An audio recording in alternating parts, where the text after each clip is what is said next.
Ahoj, dnešní úspěchaný době plný street foodů, food trucků, kebabů a hladových oken je občas těžký se vyznat a hlavně správně si vybrat. A jelikož už skoro dekádu s mým věrným hasičem Karlem vaříme po naší republice mimo ní, tak jsme se rozhodli vám ten náš fire food svět přiblížit.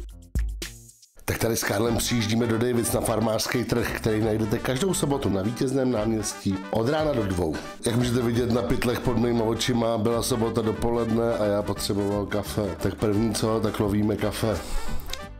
A co nevidím, hned první food truck s kafem. Mě tedy hned zaujal žlutý Volkswagen od kávového klubu. Já mám rád tyhle zvláštní koncepty, kdy naloží na korbu kávovár a jede se. Tak jsem si dal jedno amerikáno s mlíčkem samozřejmě. Stačí. Teď jsem se snažil ukázat vizitku, ale moc se nepovedlo. Tady hledám nářadí a míchám a jdeme dál.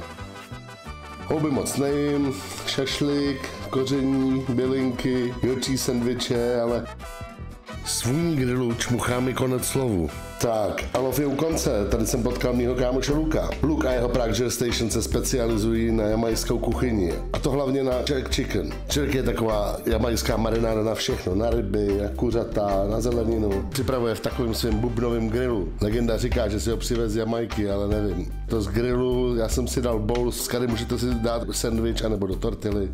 Je to skvělá sobotní snídaně, která vás vytáhne z kdejakého průseru. Samozřejmě taky v oběd nebo na večer na doma, ideální. Nemůžu jinak než doporučit. Luka a jeho Prague Jerk Station si můžete objednat na vaši oslavu, narozeniny, svatbu, team building nebo kamkoliv se vám zachce. Rozhodně neproploupíte, grilování s Lukem je zážitek. A link bude v popisku videa. Ale jelikož to bylo tak dobrý, že mi kameraman snědl půlku snídaně, tak přišel na řadu lov druhého chodu. Můj oblíbený Dogfather, tohle je Bruno. Bruno a jeho brazilské sendviče mnozí možná znáte. Bruno ale už několik let dělá hot dogy. A musím říct, že v sobotu dopoledne si v Davidsích lepšího teplýho psa nedáte. Já dal samozřejmě New York Style. To je taková nestárnoucí klasika. To je tak, když se snoubí ten hovězí páreček, takhle rychle opečenej. On se tam tak jako napařuje. S kysaným zelím, taky ohřátým, že jo, nic tam není studenýho, grilovaná cibulka k tomu, všechno se to takhle ještě okoření, teplí psi tam takhle běhají kolem a pak vám to takhle hezky s úsměvem vydají. Cta poklona a děkujeme.